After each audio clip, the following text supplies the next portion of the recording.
Across America, you're listening to the Veterans Impact Show, featuring stories of veterans who continue the mission in their communities with honor, courage, and commitment.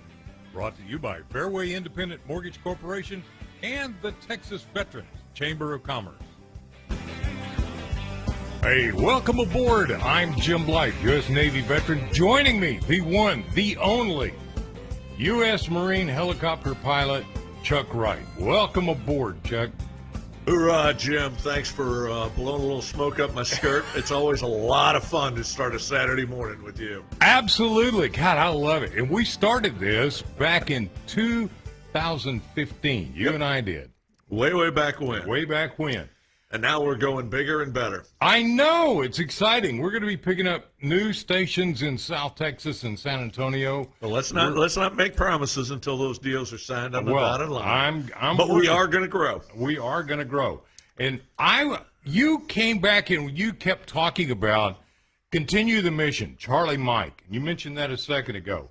Yep. And the important thing is by doing that, we are showing leadership in our community. We are helping to develop our community. And I got to tell you, besides all of the wonderful things you do, there's another guy in town that is a very good friend of mine. And I want to welcome aboard Colonel Richard Kaniss. Rich, welcome this morning. Good morning. Good morning. By the way, before we do anything, happy birthday to you. Happy birthday to you. Happy birthday, dear Richard. Happy birthday to you. You did not know you were going to open the show with the two worst singing voices in North Texas. No.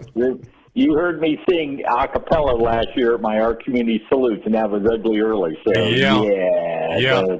we fixed that finally. So, yeah. Hey, and what a great segue into your project, which I think is really, really cool, Art Community Salutes. And I'm already blowing the script here. Nah, I tell you what, let's do just real quick. Richard, United States Army Bird Colonel, very short about your career in the military. What got you in, and what did you do? Richard's not short. Both of his legs touch the ground. I know. Yeah, no. Some days I don't. Some days I do. So there we go. Quick overview. Went to the University of Tennessee to run track and field. Track coach didn't care if you actually graduated from college. I didn't like that answer from him. Had to leave the scholarship. The only scholarship you can get while you're in college is ROTC. Scholarship student. Graduated with honors, went in as second lieutenant, 4 years active, got out in 80, stayed the rest of the time as a reservist. I'm a logistics officer, so I set up log bases is kind of my expertise. And then first large unit called up after 9/11, and we went to fight the war on terrorism in Tokyo, so that's how I roll. And unbeknownst to the two-star myself, I was promoted to full colonel. As you know, the plane that crashed in the Pentagon crashed into the Army personnel section, killing everybody. So all the promotions, awards, all that stalled until I was already in Tokyo in December of 2001. And stayed that. I got the pleasure to go down to Okinawa during that 2-year tour and set up the log base for the Philippine operation. And I was a deputy commander for the island, which is not a bad gig if you got to, fight the terrorism on a beach. Okinawa is a cool beach to be at. Yeah, that's a beautiful beach. Been there, done that. Did that. Finished up a 3-year tour as a facilities proctor for the NATO school in Oberammergau, Germany, and then retired in 2006 with over 30 years. And they said I was old and gray and get out, and I got out. So that's my military career. There we go. Very nice. And we share a little Okinawa in common. As an Air Force brat, my dad was stationed there for 3 years, so I know it well. And the first place I ever had what they now call sliders. They were nickel hamburgers at the NCO club on a Saturday afternoon, and let me tell you, that was living large. And, of course, you remember the two, the NCO and the Officers Club there at Sucaran. They're beautiful. They each sit up on a pinnacle on a ridge line looking out over the Pacific. So an incredible setting. Richard, I met you, Chuck and I had you on the show, I guess 5-6 years ago. We were talking about AUSA, which you were head of AUSA at the time, and now you have a beautiful lady who's running the Association of United States Army in North Texas, one of the largest in the nation. You have run the golf tournament for them that raises a lot of money.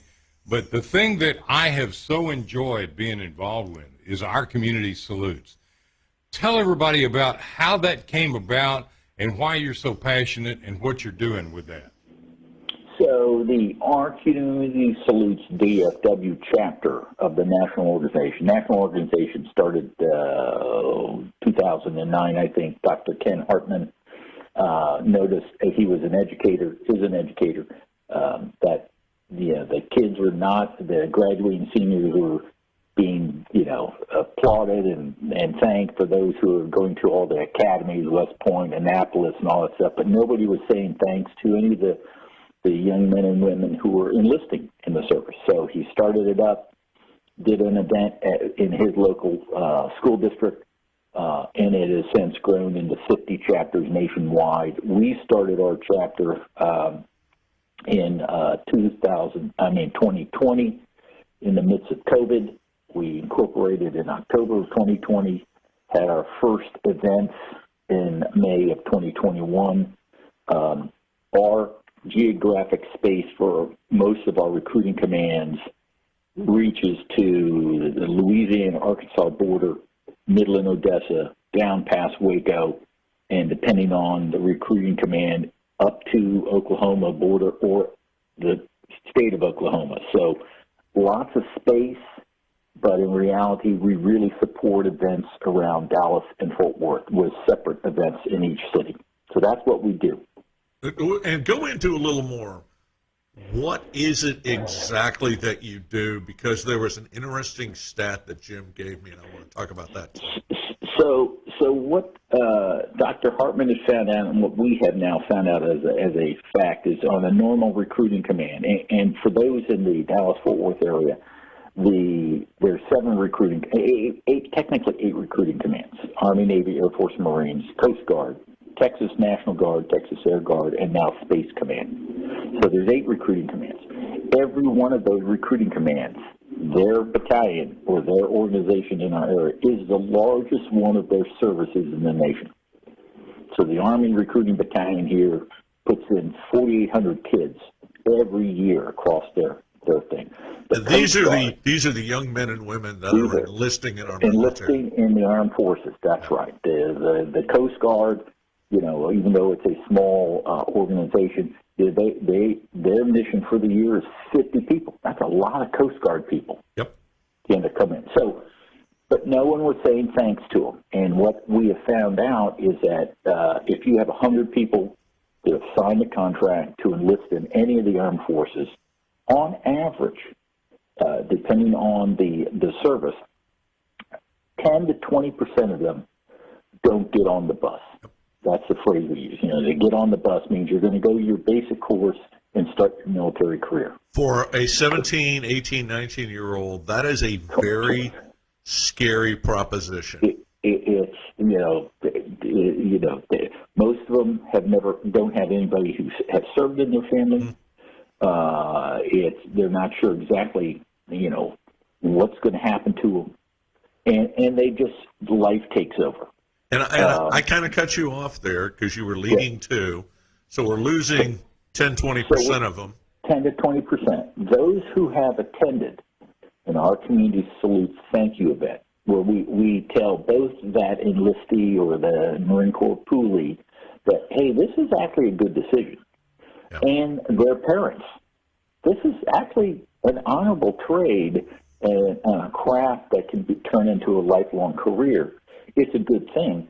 We see that dropout rate drop to 2 to 3%. Wow, that's impressive. So the recruiting commands really like these events once they find out they're around. So Dr. Hartman has briefed all the two-star commanders for the services, plus the Coast Guard commanders, and shown them the specifics of their. Currently, we've got about 50 plus chapters throughout the United States. The Department of Defense has come back to him this year and said, "Look, we've got 20 communities that we're having trouble meeting our recruiting numbers. And we'd like you to set up OCS, our community salutes events, in these 20 cities." And of course, his answer is yes. And they're in the process of doing it. And they're in big cities.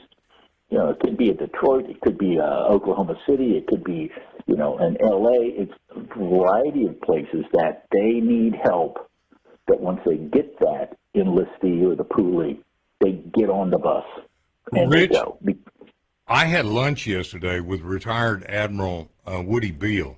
And Woody, when I met him a number of years ago, he was vice commander of all recruiting for the United States Navy. Yep. And what he and I were talking about this, and he was like, yeah, that really, really helps. And he said, Jim, I think your number of people who don't get on the bus is closer to 30%. We were talking about that. He said, I don't know for sure. He said, I've heard all kind of numbers, but he said, I think it was about 30%.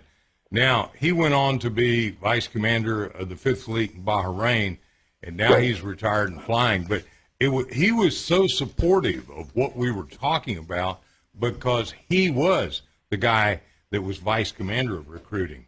Great. And that backed up what you're saying to me.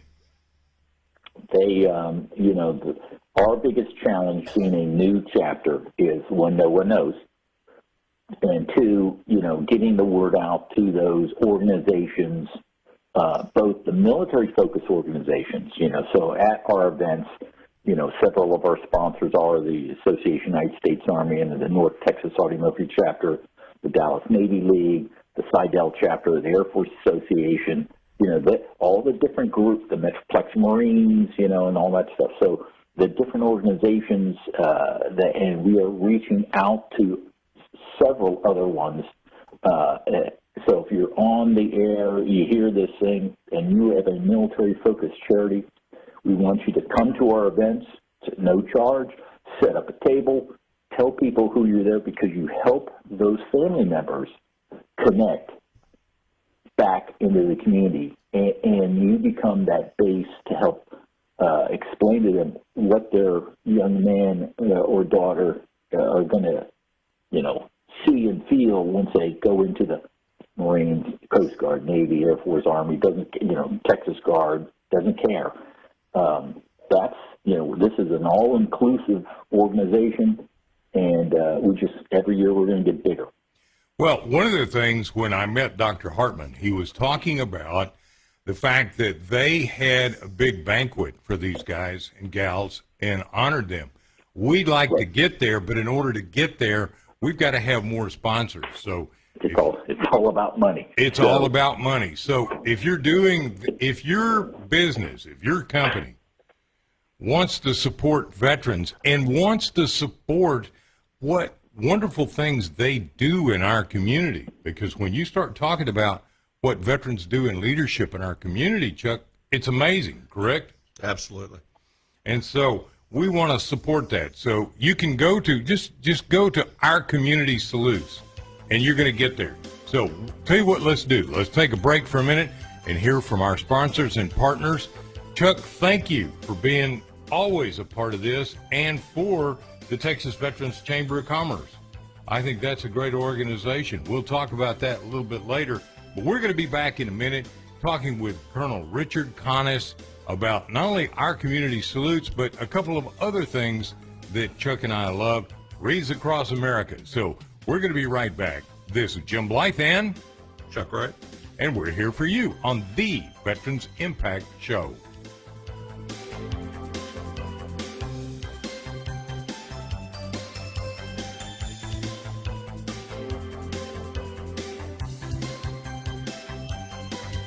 Hear the difference. Oh, good. And Richard, you're doing great. Thank you very much. Okay, yeah. I think one of the things, because our mission now is to showcase veterans like you who are leaders in the community. One of the points I'd like to make is, if not me, then who, what motivated you to jump in and do these things? Yes. Tell Richard Larry Allen is listening. He says happy birthday. Yeah, Larry Allen is listening on Facebook, and he says happy birthday to you, Colonel. Yeah. Damn, it must be nice to be 49 again, right? That's the theory. That's the theory. Yeah, and a little I got to give a shout out. You share a birthday with my sister-in-law, Norma. We just came back from the East Coast. My little brother is chief of staff at Quantico. Wow, good for him. He will be retiring. He's another full bird colonel. Will be retiring on January 1 of 2024. He'll be hanging it up with 30 years in the Marine Corps. Yeah, God bless him, man. Knuckle dragging grunt with about 6 deployments to the sandboxes. Yeah. He literally was one of the first Marines to go feet dry in Afghanistan with General Mattis's Task Force 58. Boy, those guys went through it. Yep. One of the things, there was a teletown hall with the VA recently, and then there was the president came to Dallas, and he's talking about the burn pit registry for the VA. Yeah. That we will be talking about in the future. Yeah. And I got to tell you, man, I didn't realize that there was a lot of toxic waste being burned and a lot of problems that guys and gals are having. We'll big time get into that. We have Dr. Holt from the VA, from the Dallas VA, on next week, so that will be interesting. But we want to really promote that because it's as I'm not sure where I was going with that. I was kind of comparing it to Agent Orange in Vietnam, and while Agent Orange impacted a lot more total people, this burn pit registry is becoming very, very important to protect the health of our current veterans. But I love, and I have to say, I absolutely love, you and I have talked about this. We were going to be part of your first live event, and we were pushed into having to go virtual. But I think it is so exciting to have these young people that are going to go into our military, which is already totally cool. I love going to enlistment ceremonies. 10 seconds. All right, here we go in 10 seconds, guys. So we're about to come back. But welcome back to the Veterans Impact Show. Thanks to our great sponsors, Fairway Independent Mortgage Corporation and the Texas Veterans Chamber of Commerce. Now, let's continue this conversation. Well, guys, this is such a beautiful day. I tell you what, get yourself another cup of coffee. Chuck, one of the things I'm going to do, I think next week, is bring you some Super Espresso double cappuccino. Oh, yeah, that's what I need. I need to be more paranoid and hyper. Richard, Kaniss, I got to tell you, it is absolutely an honor to have you on your birthday. But we were talking about our community salutes, and I think that's important. Chuck, you had something. So what I'd like to do, Richard, walk us through kind of what is involved with that evening, what actually you're doing at each one of these events that you're having across that, and it's a national organization, each one of these events that you're having. Talk to us a little bit about what goes on. I'll just let you run with it. Yeah, let's just go through an event. So, we have 2 events in May. The recruiting commands wanted us to have them both in early May, so because their largest events is the May-June time period where most of their high school graduates graduate and then they head off. So their evening events, their weeknight events. The 9th of May is our Fort Worth event, which is at the IM Terrell Academy for STEM and VPA through the Fort Worth ISD. And the 10th of May is at the actually being hosted at the Heights Baptist Church at 75 in Renner and Richardson. Yep. The events start at 6:30 in the evening. Historically, it's about a 90-minute event. We do it both live and we also live stream it. So if family members, grandma and grandpa that lives in Beelite, Arkansas, wants to see their grandson or daughter being honored, they can be live and do it. We have all the service senior officers or NCOs will be on stage. We normally will have, depending on the location, we will have a high school color guard. We'll have usually a singer that'll sing the national anthem.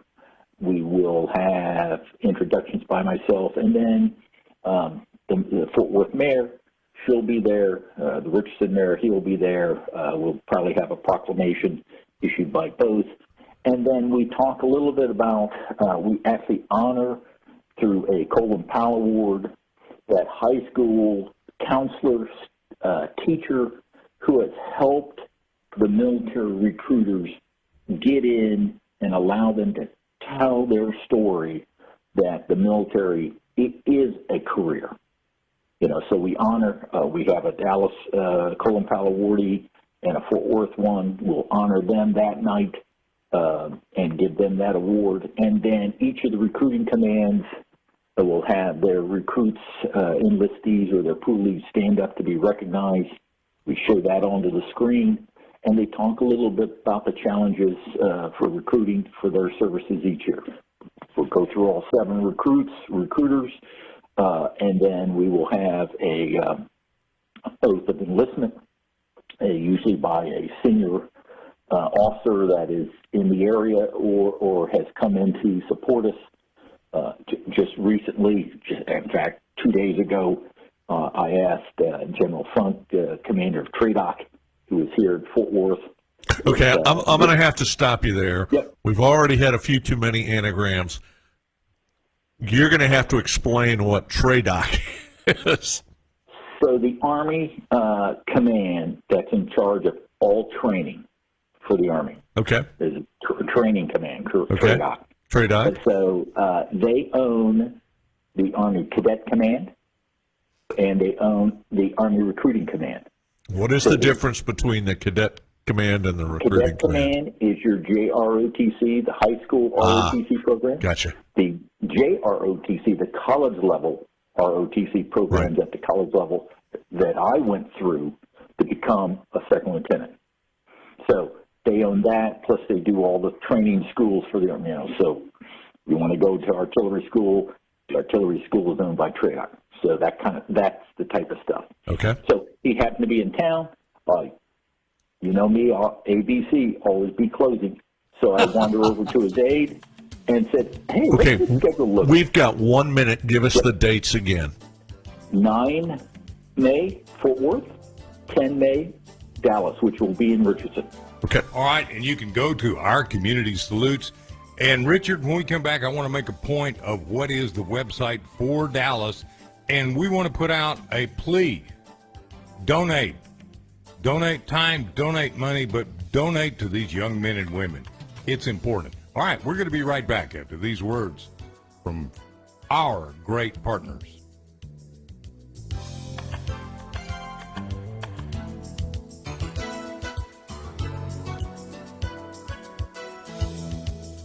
All right, We're Rich. back on Facebook. Back on Facebook. And again, thank you, friends of Colonel Kaniss, to join us on Facebook. Share us, and then go to our Facebook site, The Veterans Impact Show, and share it. Share it to your friends. Share it to your buddies. Get it out there. Help us get it out there. And we're also doing a YouTube with the same name. Get it out there. If people want to watch this or people want to enjoy this, this also, the YouTube goes to a number of TV stations in California. It'll be going down to the Valley into San Antonio area. Help us build this up. Share it, join it, like us, be a part of what we're doing, and then communicate with us. So one of the things I was going to mention, and I'm just showing Jim the calendar, and he's kind of looking at me going, I don't understand. We'd like to have you back May 7th to promote this again if you're up for it. It'll be right on top of the 2 events, but it'll be timely. So kind of a trade-off there. We're kind of getting a little lead time on this. You bet. And the important thing is give time, give money, give energy. Absolutely. Absolutely. And I thought about this when I went to OCS. The recruiter was up in Austin and actually took money out of their budget to have us come up to Austin, spend the night in, it was the old Capri Hotel. I'm not sure it's even been there anymore, but it had this really cool old Art Deco style. It was right on 35, Art Deco style sign. And those who've been in Austin for a long time will remember the Capri Hotel. But before we took off for, it was OCS, but it's boot camp for officers. Right. And it's funny because I became friends at OCS, and as an enlisted brats kid, I gravitated towards all the prior enlisted guys, and we had 6 or 7 of them. One of them is still my friend to this day. He wound up with the CIA eventually, and we attended his retirement, which is about the only way to get into CIA headquarters, and that was really cool. We'll talk about that at some point in time. But it was an interesting experience, but I get the idea that you don't want somebody to get, and face it, you make a life-changing decision like that, and you're going to get cold feet. You're going to question your sanity. Why am I doing this? Well, Chuck, don't you? And when I was going into the Navy it was Vietnam. It was 1967. I told people I'm going in the Navy, and they said, "Like, you nuts?" Yeah. And I think there's a lot of peer pressure from people around. They're like, "Are you crazy? Why are you doing that?" A lot of people don't realize there's a lot of other jobs in the military that are not carrying a rifle. Only, what is it, about 10%? Going to combat? I don't know. I was a Marine. Every Marine's a rifleman. Yeah. We're not like you Navy guys or you Army guys. I mean, I'll just throw a little dig out there. Don't even talk about the Air Force, right? Although I will say great things about their combat air traffic controllers. Yeah. Those and their pararescue people. Oh my Lord, those guys have it going on. The parachute riggers, not so much. That's an inside joke that you wouldn't understand unless you were on my football board. But we have a para-rigger that we harass unmercifully. But no, it's in an event like this, just being together with all the guys that I was going to go to OCS with, although oddly, none of them, or one of them, was in my platoon. And the rest of them all scattered to different companies and training and things like that. Welcome back to the Veterans Impact Show. Thanks to our great sponsors, Fairway Independent Mortgage Corporation and the Texas Veterans Chamber of Commerce. Now, let's continue this conversation. Hey, welcome back. This is Jim Blight, U.S. Navy veteran and the Men's Department of the Navy Marine Corps helicopter I love pilot. that. Yeah, I got to tell you, I have a lot of friends. It's too bad because I could have been a Marine, but I didn't want to go to Vietnam that way with that beautiful uniform on and ruin it. Hey, guys, we're talking with Colonel Richard Kaniss, one of the greatest guys in Dallas that I know, who's involved in leadership, who teaches leadership, but also heads up our community salutes. Richard, tell everybody how to look up online the Dallas-Fort Worth one. There's a difference. So we ask everybody to register if you're going to attend or go and view it virtually. So you go to our website at www.ocsdfwtx.org. That you can then select whether it's Fort Worth. Do that one more time if you would. www.ocsdfwtx.org. And that's ours. What we're working towards is to build up financially and community-wise to a major banquet to really honor these families and these kids. We just getting started. In our first year in 2021, we did a great job. You did a great job. I just got to go along for the ride. Richard, we use "we" in the royal sense of the word. Yeah. We're going to take credit for all of your efforts. That's a Marine. That's a Marine for you. Hey, one of the other things that you do, you you and several other great men, John Antal, and others built up AUSA. One of the things that I think is so important for veterans coming home to continue the mission is to be plugged in to organizations that do stuff, organizations that provide leadership. Your Marine Corps League does that with Toys for Tots. Yep, absolutely. Tell us a little bit about AUSA, Richard.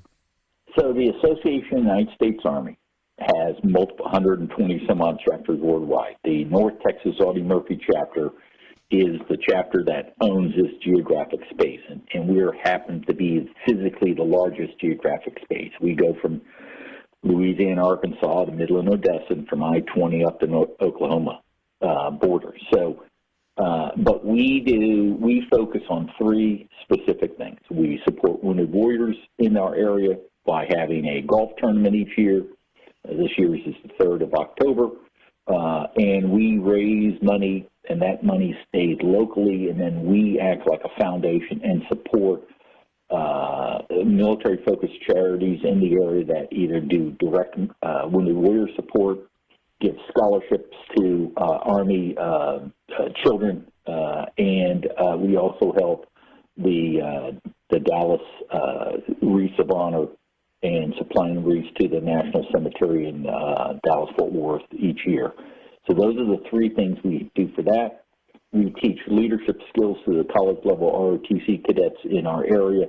That has expanded into now several states, and we also help our recruiting command support their efforts. And by default, the AUSA chapter is a major sponsor of the Our Community Salutes DFW organization. Another thing you guys do is Colonel J.P. Hogan, who is an amazing human being also, works with the Army Futures Command looking for technology. Yep. Tell us a little bit about that. So, Colonel Hogan actually runs our leadership program, and he touches base with multiple colleges in the area that, and the Futures Command is always looking for that new, innovative way. And through the colleges and high schools, we have been able to find those entrepreneurs who have a thing, a widget, that the Futures Command is looking for. So we help introduce them to that. We get them involved with Futures Command, and we've been fortunate to have several of them selected to get funding to help bring their product line to the military quicker, faster than before. I think one of the things, too, that I enjoyed, Chuck, you got me involved with Wreaths Across America. Phenomenal program. Which puts wreaths on the gravestones in our national cemetery. Third Saturday in December every year. It's a phenomenal program. And Richard, just so you know, recently we built, this is kind of a little bit of a tangent, we built a Gold Star Family Monument in Frisco. Our friend J.P. Hogan was there as we dedicated it. And one of the people who was on that committee was Mary Bush. Chris and Mary Bush have been friends of mine for a long time. And they are the ones who started Wreaths Across America in DFW. They do a phenomenal job. My son and I have been part of that since, I want to say 2013 or 2014. And I got to tell this quick story. It was so cool. Travis was 8, 9, 10 years old at the time, and he was out there, and it was bitter, bitter cold. It was the only year that I've been out there the weather was miserable. And some smart guy thought to run by Dunkin' Donuts in the morning. And as I'm showing my Facebook crowd, I'm always promoting Dunkin' Donuts. But I brought out a couple gallons of hot chocolate. I was a very, very popular guy. Yeah. But I have a great picture of him. It was the full face ski mask with the skull face, the Punisher skull face. So it was a great memory of ours, but he's shared that with me for years. So, and guys, isn't it hugely important for veterans who are really wanting to reconnect with other veterans, network for business, network for relationship, but help them reorient back into our civilian society to be involved in these kind of events? And this is very much a program. And I don't know if you remember, Jim, but you interviewed me at one point. It was actually a beautiful day like today. It was cold, but it was clear and gorgeous, and we were standing up on the hilltop. Oh, Lord. And if you've not been out to the DFW Cemetery, it's right next to Dallas Baptist University. It is geographically one of the prettiest spots in Dallas. And one of the things that I talked about is looking at this sea of gray headstones, and the vast majority of them are identical except for the names on it. There is no color. There's no black or white or brown or yellow or green or, we've got some polka-dotted Marines out there. Okay, they just had a lot of freckles, but you called them polka-dotted anyway. But it is just a way to honor those who have served our nation. We've adopted a new Marine in our section. He died, unfortunately, 2 weeks short of his 100th birthday. Oh, my goodness. Almost made it to 100, but so we've kind of adopted him. So sorry, I'm off. You started talking about Wreaths Across America. I'm very passionate about that project. It is a great, great project. So let me segue into that. So, we as a chapter for Our Community Salutes, we didn't want to just be a one-trick pony. Right. We wanted to support the recruiting commands yearly across the year. So in addition to our May events, we also do Our Community Salutes events in January, because that's also a large time that they have people going into their and listening in, and they have that drop-off of people who have contracted not get on the bus. But we have chosen the Wreaths of Honor is also a charity that we support, and so we come out there actually on both days. So there's actually 2 days. Saturday is the main day where your 5,000 volunteers come out, organize chaos, and they put 60,000 wreaths out there. In about 15 minutes, too. Well, it's, maybe a little longer than that, but it's still, it's amazing that we do that. But what we have done is we have gotten with our recruiting commands in the area and our community partner sponsors, the corporations, and the Friday before the event, we help stage those 60,000 wreaths. So you got to put them out there. Yeah, the wreaths come in boxes of 10, and so what the colonel is talking about is we actually figure out how many graves are in each section. And we go literally and take trucks and trailers and stack the boxes up. So you're actually out there on the hardest work day of the year for Wreaths Across America. And that's where, the bushes needed help. And that's where we thought, what? We got a lot of our, the L3s of the world and maybe federal credit unions. And, we'll get more and more the 7-Elevens and those, that we tell them, bring your pickup truck, bring your people. Right. And let's get going. And then we also found a glitch in there. This next year we will be supplying combat radios for the volunteers so they can talk to them across the 200 acres of. Yeah, it is a huge facility. Okay, there's also, after the wreaths, isn't there a beautiful ceremony that's put on honoring those who've fallen? Oh, before. Before there's a ceremony that I always miss because the section captains, and I've been a section captain since 2013, just one of the volunteer jobs and kind of doing my early plug for our listeners, because I am afraid I'm going to be running the section captains this year. Right. I don't have enough on my plate. But I just want to say thank you for doing that, because it is a great mission. And the other thing that, since we were talking about it, the one thing we do, we absolutely encourage people to bring their children and grandchildren. Absolutely. That is the best education a child or a grandchild can get about the sacrifices that our veterans make. And you started to talk about being up on the hill. I remember the interview you set up for me with the lady whose son had been killed. Mary Bush. Yeah, Mary Bush. Yeah. Peter Coursey Bush. Mary Coursey Bush. It was Peter Coursey, was her son who was killed in Afghanistan. And Mary's going to text me and say, no, he was killed in Iraq. And I honestly don't remember. In the Middle East. But in the Middle East, who made the ultimate sacrifice, the monument that she was very much a part of us dedicating is actually located on Peter Corsi Drive in Frisco, Texas. Wow. Yep. That is all pretty cool stuff. And again, I think the press is very, very blatantly, many instances, superficially for veterans, but undercurrent, if there's anything that goes wrong and there's a veteran involved, they blow it all over the news. What you're talking about is an infinitely small percentage of our veteran population. So many of our veterans are behind so many things, so many events, just like Richard.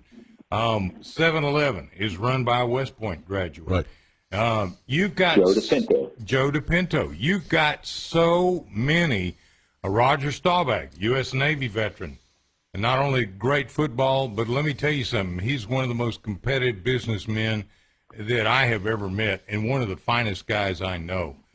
I got to tell you, when you look across our DFW area, when you look across our nation, think about all of the things that veterans do to provide leadership. It's not just about Memorial Day or Veterans Day. It's about every day. They're on the front lines in industry, in medicine, in all of these things, doing things to help people. And it's, where does it start? Getting on the bus.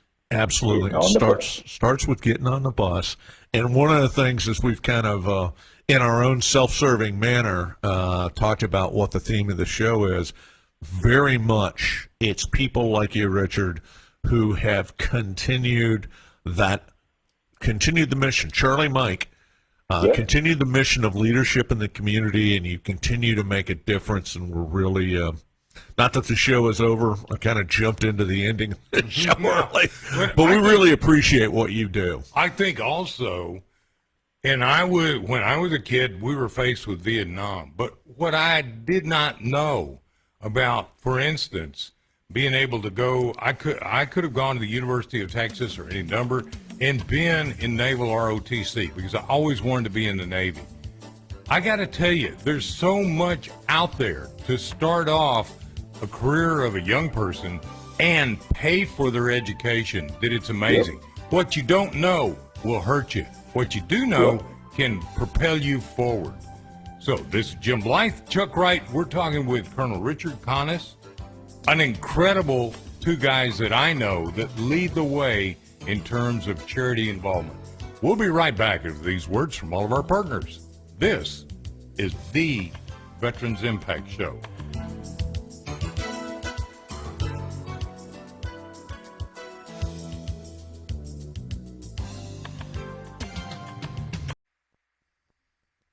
Rich, you're with us on Facebook. Again, please give out that Our Community Salutes website. If you can, give out the AUSA website. Well, I know you can do that. And then Reads Across America. Guys, give out these websites for Facebook so people can write them down. So say them twice. Rich? So Our Community Salutes is www.ocsdfwtx.org. Okay. So ocsdfwtx.org. Yeah. And if you're in, let me interject. If you're in one of our other markets across the nation, just go to Our Community Salutes because there's a locator for the local chapter near you. That's exactly right. We're proud to say we have a national and international following. Yes, it's a small but demented group. Mostly Marines, right? Absolutely. And then our AUSA chapter website is www.ausanorthtexas.org.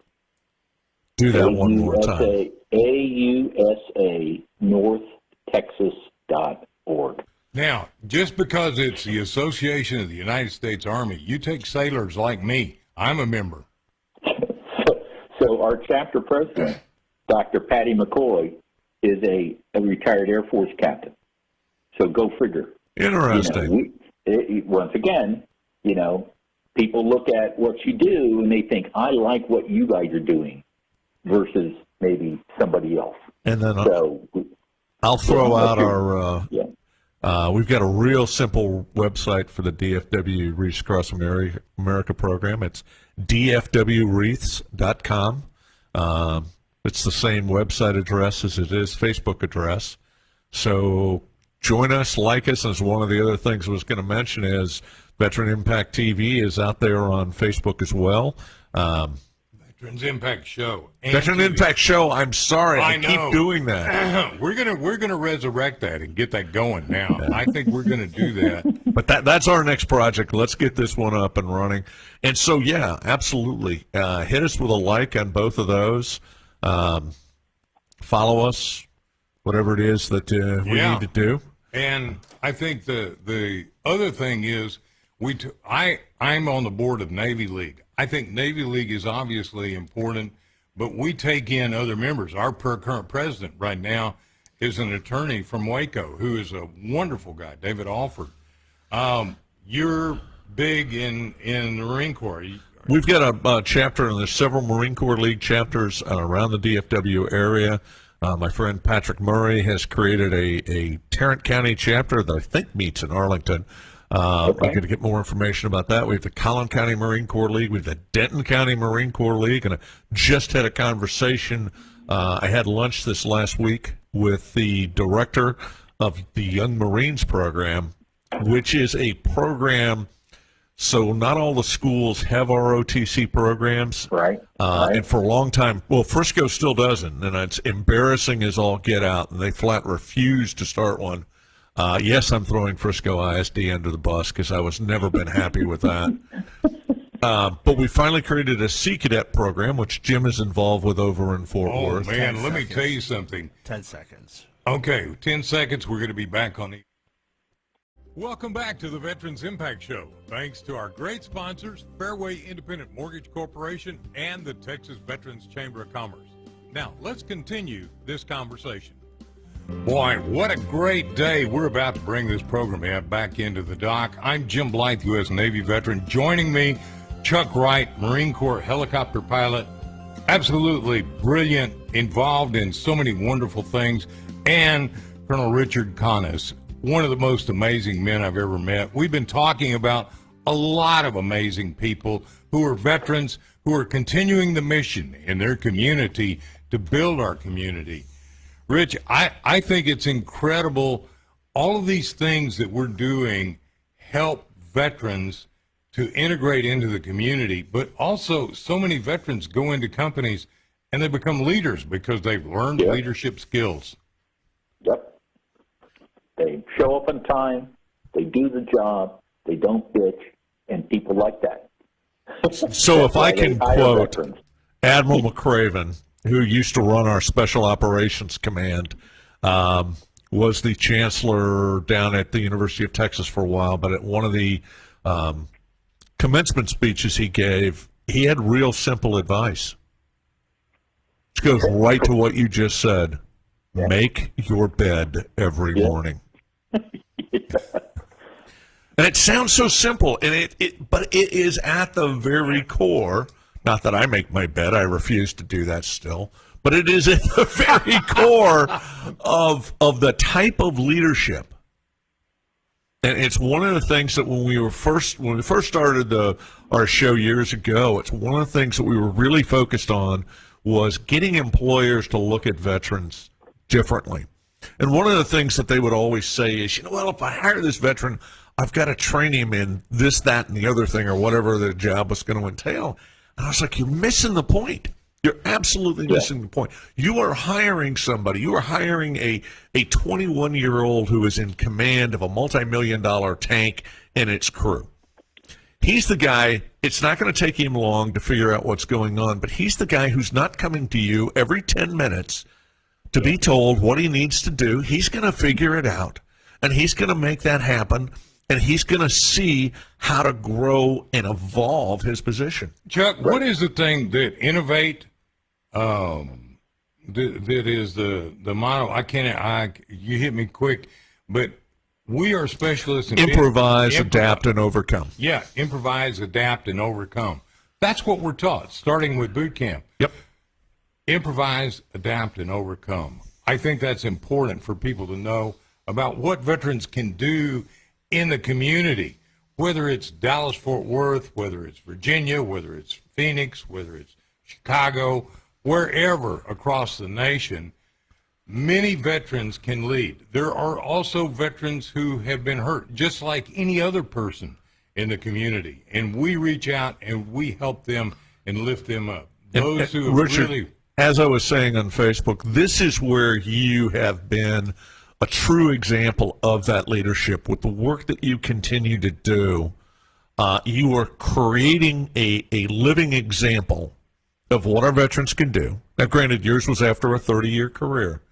But it is amazing to me, after a 4-year tour of duty, the leadership experience these young people have that are in their most critical developmental phases, but they come out having understood, having taken responsibility, and you're now becoming a bigger and bigger part of that, because we can't afford to lose 10 to 20% of our recruits every year.